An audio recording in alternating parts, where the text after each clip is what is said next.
नमस्कार दोस्तों, आज हम बात करने वाले हैं चरक चिकित्सा के 11वें अध्याय के बारे में, जो कि है छत छीण चिकित्सा अध्याय।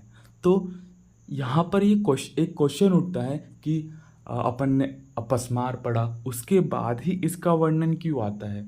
तो ऐसा इसलिए है क्योंकि अपन ने जो लास्ट श्लोक में पढ़ा था अपस्मार के, जो अपस्मार का रोगी होता है उसको अपन बहुत ज़्यादा, जहाँ पर जल हो, जहाँ पर अग्नि हो, ऐसे स्थान पर अपन उसको जाने से मना कर देते। ऐसे स्थान पर जाने का इसका कॉन्ट्रा इंडिकेशन था, वहाँ पर जाने से उसको रोकना था। लेकिन उसके बावजूद भी वो चला गया, वहाँ पर उसको अटैक्स आ गए तो वो गिर सकता है वहाँ पर, उसको वो गिर गया वहाँ पर। ठीक है, तो गिरने के कारण उसको क्या होगा, छत छीण होगा।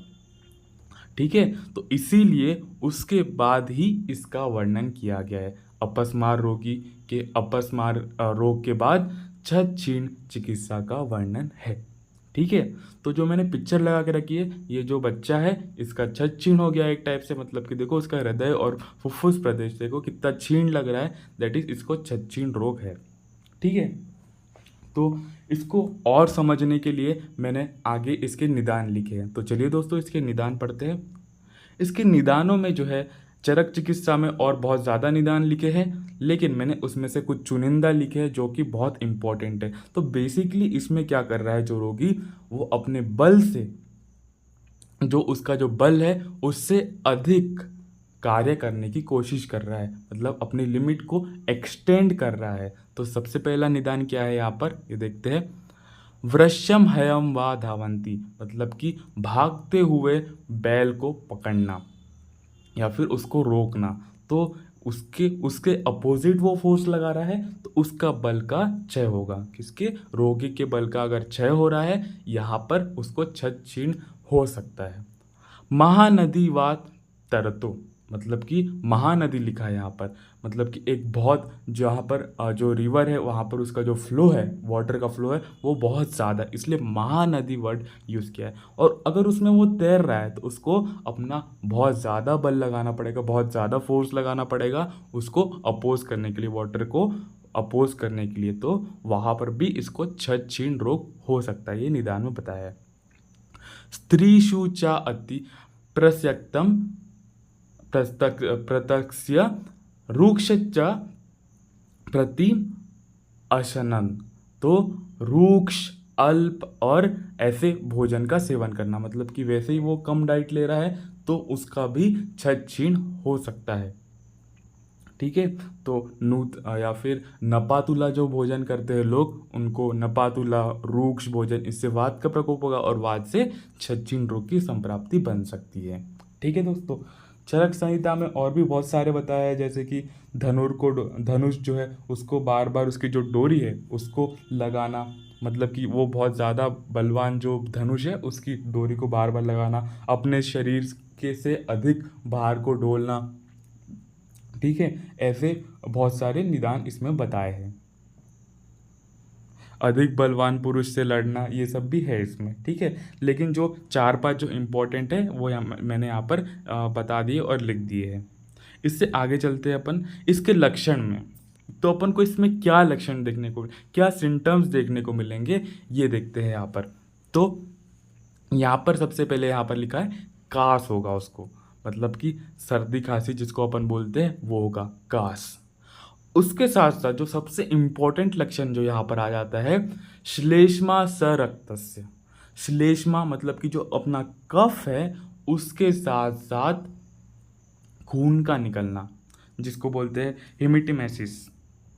ठीक है, हीमोप्टेक्सिस जिसको अपन बोलते हैं मॉडर्न में, हीमोप्टेक्सिस जिसको अपन बोलते हैं। ठीक है, श्लेष्मा सरक्तस्य, श्लेष्मा सरक्तः, तो ये सबसे इंपॉर्टेंट यहाँ पर लक्षण आता है। इसके साथ साथ कास भी अपन को देखने मिलता है। देखो श्लोक में क्या लिखा है, कासमानस्य च श्लेष्मा सरक्तः संप्रवर्तते। ठीक है दोस्तों, तो ये 10वां श्लोक है 11वें चैप्टर का, चरक चिकित्सा का ही है ये भी। अब अपन आगे चलते हैं। इसके पूर्व रूप, इसके जो पूर्व रूप है वो अव्यक्त बताए हैं। मतलब कि अपन इसको ऐसे समझ सकते, समझने के पॉइंट ऑफ व्यू से आपको बता रहा हूँ कि अपन को थोड़ी पता था भाई कि वो जो अपस्मार का जो रोगी है वो वहाँ पर जाएगा, जल वाले स्थान पर जाएगा, वो तो चला गया बस ऐसे ही। तो वो अव्यक्त चीज़ है, वो पूर्व रूप उसमें अव्यक्त ही है, मतलब अपन को पूर्व रूप दिखेंगे नहीं, वो तो बस गिर गया वहाँ पर जाके, उसके बाद उसको छत छीन रोग हो गया, तो वहाँ पर अपन को पूर्व रूप देखने को मिलते ही नहीं। उसके जो पूर्व रूप है वो अव्यक्त है। वात व्याधि के भी अव्यक्त पूर्व रूप होते हैं, मतलब वो जो पूर्व रूप वहाँ पर अपन को देखने को नहीं मिलते। लेकिन वहाँ पर अपन जो श्लोक है वहाँ पर क्या पढ़ते हैं अपन, वहाँ पर तेषाम पढ़ते हैं। तेषाम मतलब कि बहुवचन है, और यहाँ पर तस्य जो छच्छिण है, यहाँ पर छच्छिण अपन एक ही रोग के बारे में पढ़ रहे हैं, छच्छिण एक ही रोग है। यहाँ पर तस्य का वर्ड यूज किया है, क्या है, अव्यक्त लक्षणम तस्य पूर्व रूप मिति स्मृतः। तो वहाँ पर यहाँ पर जो है ये तस्य वर्ड है, या ये जो है एक वचन वाला शब्द है, लेकिन वहाँ पर क्या लिखा है, तेषाम।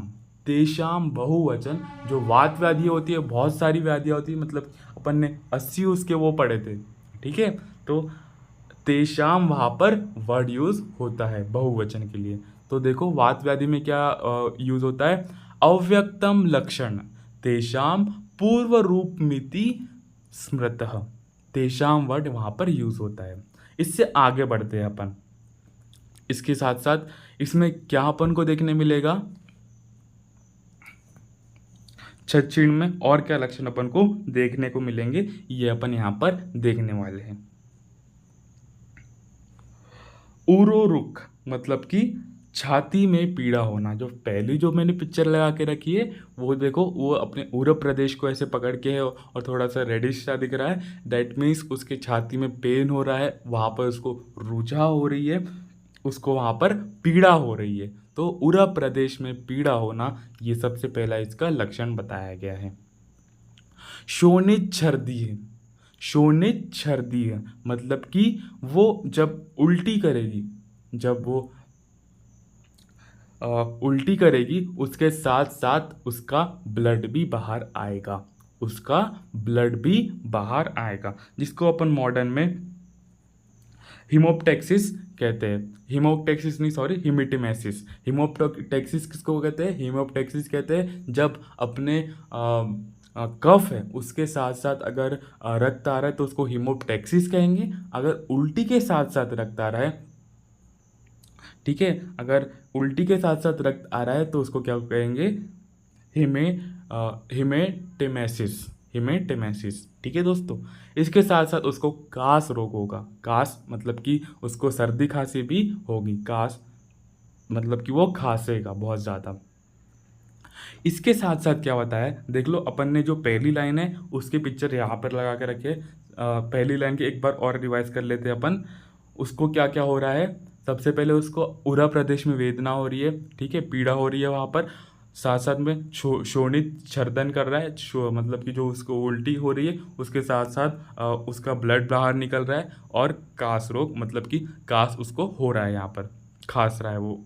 इसके साथ साथ छीने स रक्त मूत्रत्वम मतलब कि जो उसके जो यूरिन जब वो पास कर रहा है उसके साथ साथ ब्लड निकल रहा है, हिमेचोरिया जिसको बोलते हैं। तो देखो जो ब्लड है वो कहाँ कहाँ से निकल रहा है, इसके यहाँ से, मतलब कि छर्दन कर रहा है वहाँ से भी ब्लड निकल रहा है, साथ साथ जो हिमेचूरिया है वो भी हो रहा है उसको, मतलब कि मूत्र के साथ भी उसका रक्त बह रहा है, सरक्त मूत्रत्व, ठीक है। इसके साथ साथ पार्श्व पृष्ठ कटी में ग्रह, पार्श्व पृष्ठ और कटी में उसके वेदना भी हो रही है, पार्श्व पृष्ठ और कटी में वेदना भी हो रही, मतलब कि जो लंबर सैक्रल रीजन है वहाँ पर भी उसको दर्द हो रहा है। तो दर्द देखो कहाँ कहाँ हो रहा है, वेदना कहाँ हो रही है, उरह प्रदेश में, पार्श्व पृष्ठ और कटी प्रदेश में। खून कहाँ कहाँ से निकल रहा है, खून उसके छर्दन से, दैट इज उसकी उल्टी में खून निकल रहा है,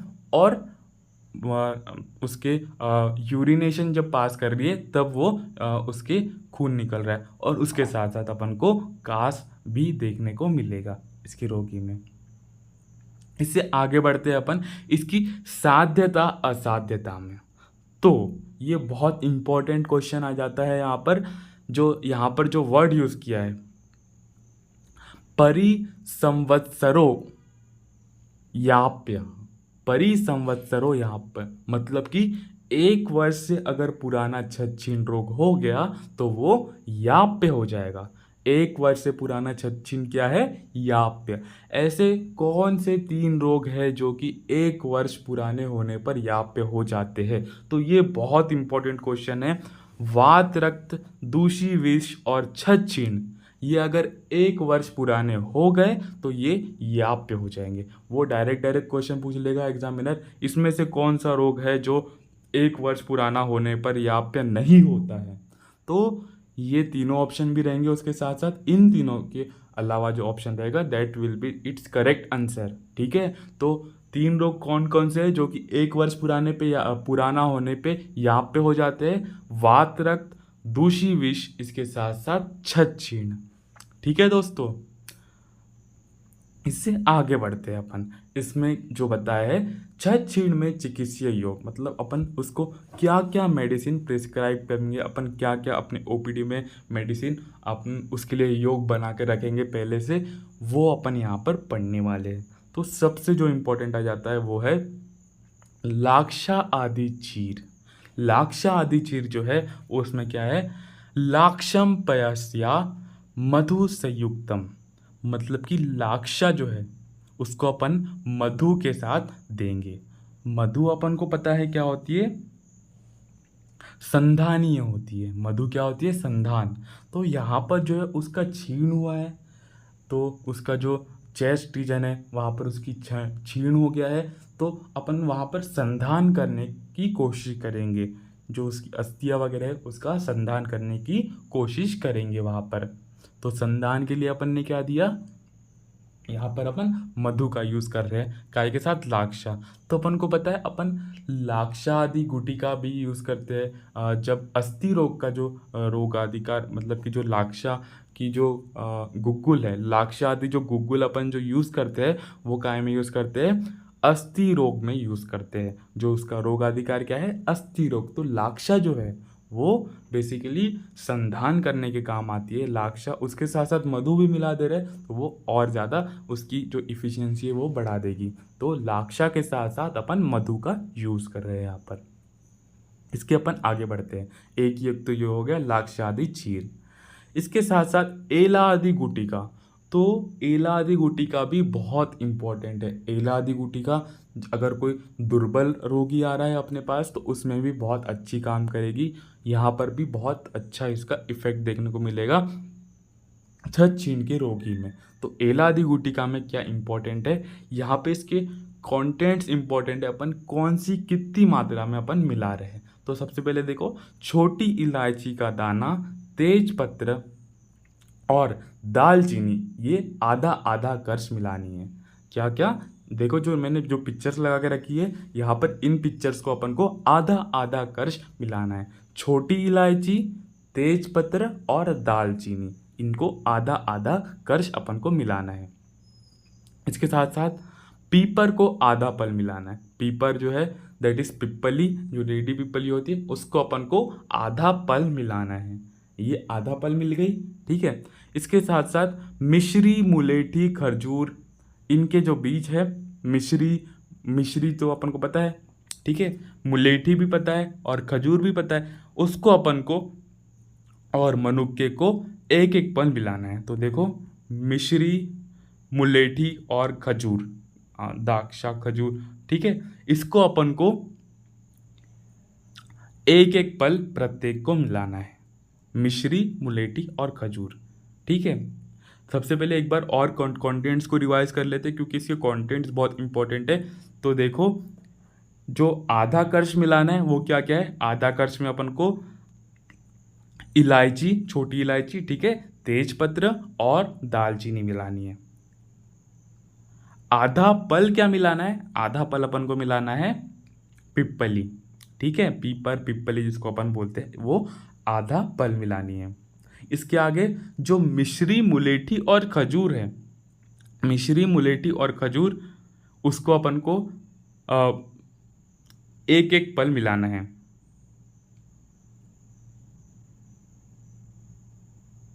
मिश्री, मुलेठी, खजूर और उसके साथ साथ मुनक्का। तो ये जो पिक्चर है ये मुनक्का का है, ठीक है। तो खजूर का यहाँ पर मैं पिक्चर नहीं लगाया हूँ, लेकिन खजूर भी अपन इसमें मिलाते हैं। तो ये जो 4 द्रव्य है इसको अपन को एक एक पल करके मिलाना है। इससे आगे बढ़ते हैं अपन। तो इसकी मात्रा अपन को कितनी देनी है? सबसे पहले अपन ने ये इनका चूर्ण बना लिया। इसको अपन मधु के साथ साथ संयोग करेंगे। तो मधु के साथ साथ संयोग करके अपन को अक्ष मात्रा प्रमाण की गुटिका बना लेनी है, ठीक है। तो सबसे पहले अपन ने ये चूर्ण बना लिया। इन तीन जो अपन ने अलग अलग मात्रा में लिया था इनका चूर्ण बना लिया, ठीक है। इनका चूर्ण बनाने के बाद अपन क्या करेंगे, इसमें मधु मिलाएंगे और मधु मिला के इसकी गुटिका बनाएंगे। तो ये सबसे इंपॉर्टेंट चीज़ है। कैसे अपन गुटिका बना रहे हैं? देखो, मधु, क्योंकि ये संधारणीय होती है तो अपन यहाँ पर मधु मिला के इसकी गुटिका बना लेंगे। वो भी एक अक्ष मात्रा प्रमाण की गुटिका होगी। अक्ष मात्रा प्रमाण की गुटिका होगी। इसी गुटिका को मनुष्य को प्रतिदिन भक्षण एक एक करके अपन को भक्षण करानी है। तो इसको डेली खिलानी है, एक एक करके भक्षण उसको करानी है, ठीक है दोस्तों। इसके बाद में चरक जी इसका तो रोगाधिकार छछीणी बता रहे हैं, लेकिन जो भेषज रत्नावली है वो रक्त पित्त में इसका रोगाधिकार बताते हैं। तो रक्त पित्त में भी कुछ इस टाइप का ही हो रहा है, बेसिकली उसमें भी रक्त निकल रहा है। तो अपन को ये याद रखना है कि भेषज रत्नावली ने रक्त पित्त में एलादी गुटिका का रोगाधिकार बताया है। चरक जी तो यही पे बता रहे, छछीण में ही बता रहे, ठीक है दोस्तों। अब आगे चलते हैं। इसके बाद क्या आता है? इसके बाद इसमें आता है, अगर अधिक रक्त, बहुत ज़्यादा अगर रक्त निकल गया उसका, अपन ने देखा था कि उसका उल्टी के साथ साथ रक्त निकल रहा था और साथ साथ मूत्र के साथ साथ रक्त निकल रहा था, और अगर इसका फ्लो बहुत ज़्यादा ही हो गया तो अपन को ये योग का यूज़ करना है। देखो क्या क्या है। चटक आंडरस, मतलब कि जो चिमनी जिसको बोलते हैं, गौरैया जिसको बोलते हैं, गौरैया के अंडा जिसको बोलते हैं उसका रस, ठीक है। चटक अंड रस, इसके अंडे का अपन को प्रयोग करना है। इसके साथ साथ क्या है, छांग रक्तपान।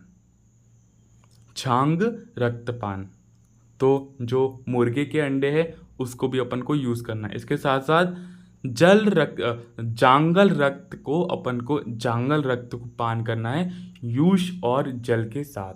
तो अपन को पता है सम से सम की वृद्धि होती है, सम से सम की वृद्धि होती है, इसलिए यहाँ पर अपन को जांगम रक्त को अपन यूज कर रहे हैं। काय के साथ अनुपान भी बहुत इंपॉर्टेंट है, पानी मतलब कि सुकोष्ण जल, और इसके साथ यूष के साथ अपन को इसका यूज़ करना है। तो एक बार अपन इसको और रिवाइज कर लेते हैं। अगर बहुत ज़्यादा रक्त का निर्गमन हो गया तो अपन क्या देंगे उसको, चटक आंडरस, छाग रक्तपान, और इसके साथ साथ जांगम रक्तपान, उसको काय गैस के साथ देंगे, यूष या फिर जल के साथ देंगे। जांगम रक्त को यूष या फिर जल के साथ अपन देंगे, ठीक है दोस्तों। इससे अपन आगे चलते हैं। अब इससे आगे जो है ये सबसे इंपॉर्टेंट है। यहाँ पर जो पूरे छछीण की चिकित्सा है, सबसे ज़्यादा जो पूछने वाला क्वेश्चन यहाँ पर बन जाता है कि यहाँ पर सर्पी गुण और सर्पी मोदक का वर्णन है।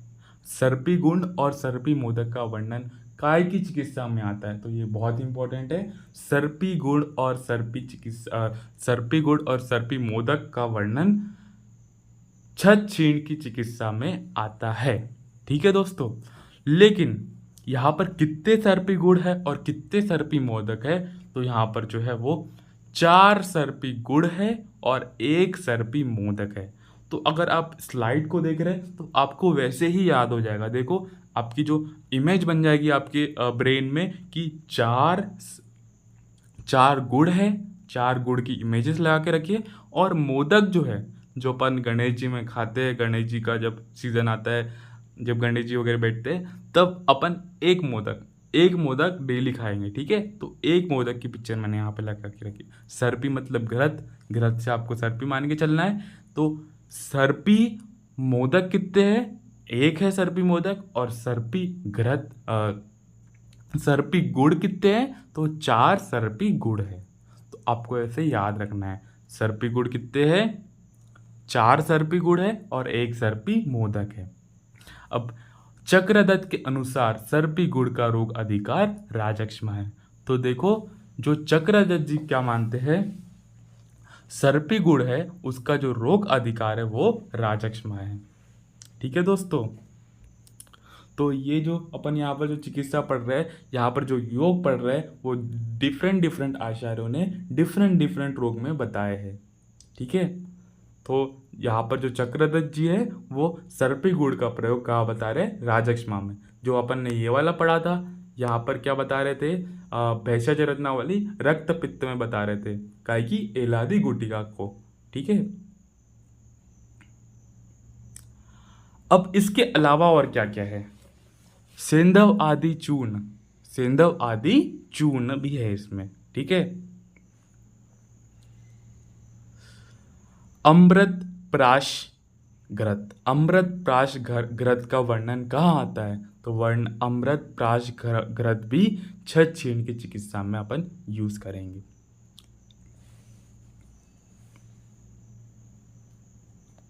और क्या क्या है इसमें, स्वदृष्टादि घृत, स्वदृष्ट किसको बोलते हैं, गोक्षुर को। तो अपन गोक्षुर का भी घृत बना के यहाँ पर यूज करेंगे, ठीक है दोस्तों। तो स्वदृष्टादि घृत का भी वर्णन यहाँ पर है। धात्री फलाद्र घृत, धात्री फल आद्र घृत का भी वर्णन यहाँ पर मिलता है। तो क्या क्या है, सेंधवादि घृत, अमृत प्राश ये घृत, स्वदृष्टादि घृत और धात्री फल्याद घृत। धात्री फल्याद जो घृत है वो पित्त दोष की अधिकता में घृत चटाकर एवं वात दोष की अधिकता में पान करना चाहिए, क्योंकि वात है, वात की जो चिकित्सा है वो क्या है, घृत पान। तो वहाँ पर अपन घृत पान कराएंगे, घृत वहाँ पर पिलाएंगे। पित्त है वहाँ पर बस उष्णता बढ़ी है तो वो जो घृत है वो शीत होगा, तो अपन उसको बस चटा देंगे वहाँ पर, ठीक है। पित्त दोष में बस चटाना है, और अगर वात दोष है तो उसको अपन को पान करवाना है। ये है धात्री फल्याद घृत, धात्री फल्याद घृत का भी यहाँ पर उपयोग करेंगे अपन। इससे आगे बढ़ते हैं, जो मोदक वगैरह है, जो अपन ने 4 गुड़ पढ़े थे, सर्पी गुड़ पढ़े थे और 1 सर्पी मोदक पढ़ा था, उसके अलावा बहुत इंपॉर्टेंट है एक नागबला कल्प। यहाँ पर नागबला कल्प का भी वर्णन अपन को मिलता है। उसमें क्या है, अर्धकर्ष विवर्धयम पलम क्षीरम युक्तम मासम। ये बहुत इंपॉर्टेंट है कि इसको अपन को 1 महीने तक के यूज करना है। क्या कैसे यूज करना है इसको, देखो सबसे पहले प्रथम दिन आधा कर्ष का प्रयोग करना है, मतलब कि जो नागबला जो कल्प है, प्रथम दिन अपन को आधे कर्ष का प्रयोग, आधे कर्ष से प्रारंभ करना है, फिर आधे कर्ष को बढ़ाते हुए 1 पल तक ले जाना है, फिर आधे कर्ष तक फिर से वापस अपन को लेके आना है इसको, और ऐसा 1 मास तक सेवन करना है। तो जो नागबला कल्प है उसकी प्रारंभ की मात्रा कितनी है, आधा कर्ष, आधे कर्ष से अपन को 1 पल तक के बढ़ा के लेके जाना है, फिर 1 पल से फिर से आधा कर्ष अपन को कम करते हुए आधे कर्ष पे ही वापस आना है, और इसका प्रयोग अपन को 1 महीने तक के करना है। तो सबसे इंपॉर्टेंट क्वेश्चन बन जाता है, 1 महीने तक के अपन इसका प्रयोग करेंगे नागबला कल्प का, और प्रारंभ में कितनी मात्रा है, 1 कर्ष, 1 कर्ष से अपन चालू करेंगे, 1 कर्ष से 1 पल तक के इसको पहुंचाएंगे अपन, फिर से उसको अपन आधा कर्ष करके कम करते जाएंगे। आगे चलते हैं, नागबला कल्प काश्यप ने राजक्षमा में बताया है। नागबला कल्प काश्यप में काय में बताते हैं, नागबला कल्प काश्यप जी राजक्षमा की चिकित्सा में बता रहे हैं, ठीक है दोस्तों। चक्रदत्त जी राजक्षमा में क्या बताते हैं, चक्रदत्त जी, अब मैंने पढ़ाया था आपको, चक्रदत्त जी राजक्षमा में सर्पी गुड़ का प्रयोग बता रहे थे, ठीक है। तो राजक्षमा में देखो काश्यप जी ने क्या बता दिया, नागबलाकल्प बता दिया। वाग्भट ने नागबलाकल्प का प्रयोग कास की चिकित्सा में किया है और वाग्भट जी कास में बता रहे हैं। ठीक है दोस्तों, इससे आगे चलते हैं अपन। इसमें पथ्य क्या है, मतलब कि इसमें कैसे आहार विहार का अपन को सेवन करवाना है रोगी को। तो राजक्षमा, कास, रक्त पित्त के समान पथ्य यहाँ पर बताया है। ठीक है। तो राजक्षमा में जो अपन ने पढ़ा था, कास में जो पढ़ा है, और जो रक्त पित्त में जो पथ्य है, मतलब कि जैसे आहार विहार का वहाँ पर सेवन बताया था, वैसे ही आहार विहार का अपन को यहाँ पर रोगी को सजेस्ट करना है। तो वहाँ पर अपन ने पढ़ा था अरहर की दाल, मूंग की दाल, ये सब उसको दालें सजेस्ट की थी अपन ने। ठीक है। तो यहाँ पर भी अपन को वही चीज़ें सजेस्ट करना है। वहाँ पर अपन ने कुल्थ की दाल को यूज़ नहीं किया था रक्त पित्त में, तो यहाँ पर भी अपन को कुल्थी की दाल को यूज़ नहीं करना है, क्योंकि रक्त दूषित होगा ही, क्योंकि रक्त बाहर निकल रहा है। तो यहाँ पर अपन को कुल्थ की दाल को नहीं सजेस्ट करना है। अरहर की दाल दे सकते हैं, मूंग की दाल से दे सकते हैं, मसूर, ये सब दे सकते हैं। ठीक है दोस्तों। और क्या है यहाँ पर, छत छीन की उपेक्षा करने से राजक्षमा होने की संभावना है। अगर आपने छत छीन के रोगी पे ध्यान नहीं दिया, या फिर उसने अपनी हेल्थ पे ध्यान नहीं दिया, डॉक्टर को नहीं दिखाया, उसके कुछ उपचार नहीं किए, तो वो राजक्षमा में परिवर्तित हो जाएगा। तो अगर छत छीन का रोगी बहुत लंबे समय से सफ़र कर रहा है, तो वो राजक्षमा को प्राप्त हो जाएगा, उसको यक्ष्मा रोग हो जाएगा। ठीक है दोस्तों, आज के लिए इतना ही। नेक्स्ट लेक्चर से अपन स्टार्ट करेंगे शवधू चिकित्सा अध्याय। ठीक है दोस्तों, धन्यवाद।